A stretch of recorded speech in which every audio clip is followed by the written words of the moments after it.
This is not a fake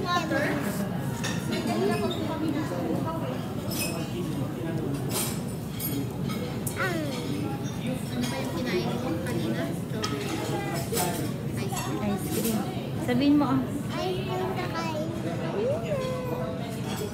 Kapag pinong mga tigas kami, strawberry pinulayan. Gabay ka na. Lang kami. Lakas mo, hindi narinig. Bumili na lang kami kasi wala kasi sa strawberry farm. Kunti pa lang yun. Kaya di pwede pumasok.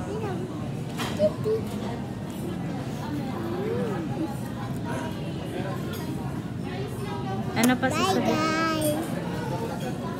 Bye guys, kamo na.